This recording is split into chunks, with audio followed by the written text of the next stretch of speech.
Praise the lord. ఈరోజు బైబిల్లోని నోవాహు story గురించి తెలుసుకుందాం. బైబిల్లో ఆదికాండం గ్రంథంలో నోవాహు గురించి ప్రస్తావించబడింది. నోవాహు యెహోవా దృష్టి యందు కృపనొందినవాడు. అతడు నీతిపరుడును, తన తరములలో నిందారహితుడిగా ఉండెను. అయితే నోవాహుకు షేము, హాము, యాపేతను ముగ్గురు కుమారులు ఉన్నారు. దేవుడు భూమి ఆకాశములను, సమస్త జీవరాశులను, నరులను సృష్టించాడు. నరులు భూమి మీద బాగా విస్తరించారు. అయితే భూమి మీద మనుష్యులు బలాత్కారంతో నిండి ఉండడం దేవుడు చూస్తాడు. భూమి మీద చెడుతనం బాగా విస్తరించింది. ప్రజలు అక్రమ కార్యాలు చేస్తున్నారు. ఆదికాండం 6వ అధ్యాయం 5వ వచనంలో చూస్తే, నరుల చెడుతనము భూమి మీద గొప్పదనియు, వారి హృదయం యొక్క తలంపులలోని ఊహ అంతయు ఎల్లప్పుడూ కేవలం చెడ్డదనియు యెహోవా చూచి, తాను భూమి మీద నరులను చేసినందుకు యెహోవా సంతాపము నొంది తన హృదయంలో నొచ్చుకొనెను.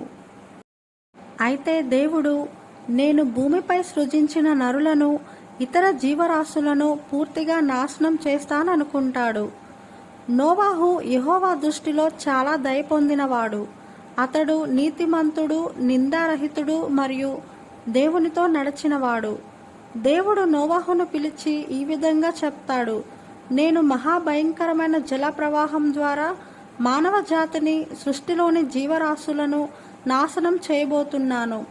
అయితే నీవు నా దృష్టిలో నీతిమంతుడుగా కనిపిస్తున్నావు.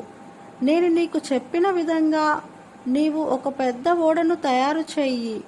దానిలోనికి నీవు, నీ భార్యయు, నీ ముగ్గురు కుమారులు, నీ కోడళ్ళను ప్రవేశించండి.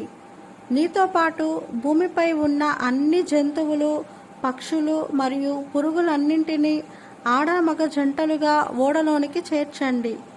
మీకు కావలసిన ఆహార పదార్థాలను సమకూర్చుకోండి.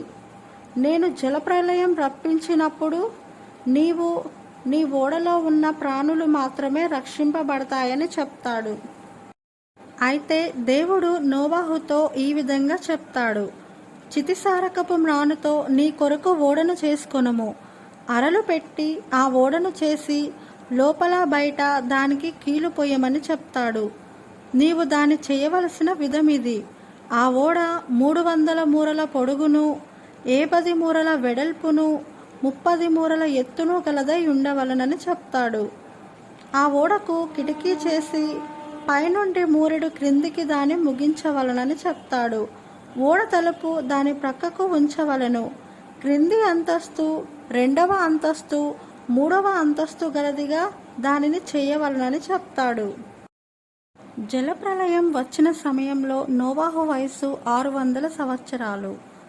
అతనితో పాటు అతని భార్య, కుమారులు మరియు కోడళ్ళు మరియు నోవాహుతో కూడా వాటిని బ్రతికించుకోవడానికి వాటి జాతుల ప్రకారం జంతువులు, పక్షులు, నేలను ప్రాకు వాటన్నింటిలో ప్రతి జాతిలో 2 ఒకటి ఆడది మరియు మగదానిని ఓడలోనికి తీసుకువచ్చాడు. అయితే దేవుడు ఆజ్ఞాపించిన ప్రకారం సమస్తము నోవాహు చేసెను. 2వ నెల 17వ దినమున ఆకాశపు తూములు తెరవబడ్డాయి. 40 రోజులు ప్రచండమైన వర్షం కురిసింది. సముద్రాలు పొంగాయి. భూమిలోని నీటి ఊటలు పైకి వచ్చాయి. భూమి అంతా నీటితో నిండిపోయింది. ఓడ క్రమంగా నీటిపై తేలి ప్రయాణం చేయసాగింది. ఆ ప్రచండ జలములు భూమి మీద అత్యధికంగా ప్రబలినందున గొప్ప పర్వతాలన్నీ మునిగిపోయాయి. 15 మూరల ఎత్తు నీళ్లు నిలిచాయి. అప్పుడు భూమి మీద పక్షులు, పురుగులు, జంతువులు, మనుషులు, సమస్త జీవరాశులు చనిపోయాయి. నోవాహు, అతనితో కూడా ఆ ఓడలో ఉన్నవి మాత్రమే మిగిలి ఉంటాయి. 150 దినముల వరకు నీళ్లు భూమి మీద వ్యాపించి ఉన్నాయి. 7వ నెల 17వ దినమున 150 దినముల తరువాత ఓడ అరారాతు కొండల మీద నిలిచింది. నీళ్లు 10వ నెల వరకు నెమ్మదిగా తగ్గుతూ వచ్చాయి. నోవాహు ఓడ కిటికీ బయటకు తెరిచి చూశాడు.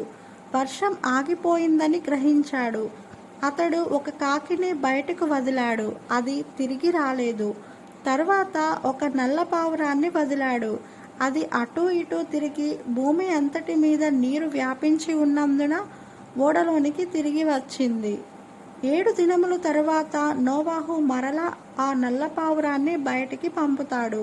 అది సాయంకాలము అతని వద్దకు వచ్చినప్పుడు త్రుంచబడిన ఒలీవ చెట్టు ఆకు దాని నోట నుండెను గనుక నీళ్లు భూమి మీద నుండి తగ్గిపోయెనని నోవాహుకు తెలిసింది. నోవాహు మరలా 7 దినములైన తరువాత ఆ పావురమును మరలా బయటికి విడిచిపెడతాడు. అది తరువాత నోవాహు వద్దకు తిరిగి రాలేదు. అందువలన భూమి మీద నీళ్లు పూర్తిగా తగ్గిపోయాయని నోవాహు గ్రహించాడు. దేవుని ఆజ్ఞను అనుసరించి నోవాహు అతని కుటుంబ సభ్యులు ఓడలో నుండి బయటికి వచ్చారు. ఓడలోనున్న ప్రాణులు కూడా వారితో పాటు భూమిపైకి వచ్చాయి. అప్పుడు దేవుడు నోవాహుతో ఇలా అన్నాడు, నేను నిన్ను నీ సంతానాన్ని ఆశీర్వదిస్తాను. మీరు బాగా ఫలిస్తారు, భూమండలమంతా వ్యాపిస్తారు. దేవుడు నోవాహుతో అతని కుమారులతో ఒక నిబంధన చేశాడు. ఇకపై నేను నీటి ద్వారా మానవ జాతిని నాశనం చెయ్యను. జనులు జలప్రళయం ద్వారా నాశనం చేయబడరు. నీకు నాకు మధ్య ఏర్పరచుకున్న ఈ నిబంధనకు గుర్తుగా మేఘంలో నా ఇంద్రధనుసు ఉంచుతున్నాను. నేను దానిని చేసి భూమిపై ఉన్న సమస్త జీవరాశులకు నేను చేసిన నిబంధనను జ్ఞాపకం చేసుకుంటాను. నోవాహు కుమారులైన షేము, హాము, యాపెతను వారు సంతానం భూమి అంతటా వ్యాపించింది. నోవాహు వ్యవసాయం చేసి ద్రాక్ష తోటను వేశాడు. జలప్రళయం అయిపోయిన తర్వాత నోవాహు 350 సంవత్సరాలు జీవించాడు. మొత్తం 950 ఏండ్లు బ్రతికి తరువాత మరణించాడు. అయితే నోవాహు నీతిమంతుడిగా ఉండడం మనం చూస్తాం. దేవుని పట్ల విశ్వాసంతో ఉండి దేవుడి మాటకు లోబడి దేవుడు చెప్పిన దాని ప్రకారం ఓడను తయారు చేస్తాడు. దేవుని ఆజ్ఞలను అనుసరించడం ద్వారా నోవాహు భయంకరమైన జలప్రళయం నుండి నోవాహుతో పాటు వారి భార్య, వారి 3 కుమారులు మరియు కోడళ్ళు రక్షింపబడి ఆశీర్వదించబడతారు. అయితే ఇప్పుడు మనం ఏ స్థితిలో ఉన్నాము? ఇంకనూ పాపపు జీవితంలోనే ఉన్నామా? ఒక్కసారి ఆలోచించండి. దేవుని ఆజ్ఞలను అనుసరించిన ఎడల మనం నిత్యాగ్ని నుండి తప్పించబడతాము, దేవుని రాజ్యంలో చేర్చబడతాము. And thanks for watching. మీకు మరిన్ని బైబిల్లోని స్టోరీస్ తెలుసుకోవాలనుకుంటే నా ఛానల్కి సబ్స్క్రైబ్ చేయండి. God bless you.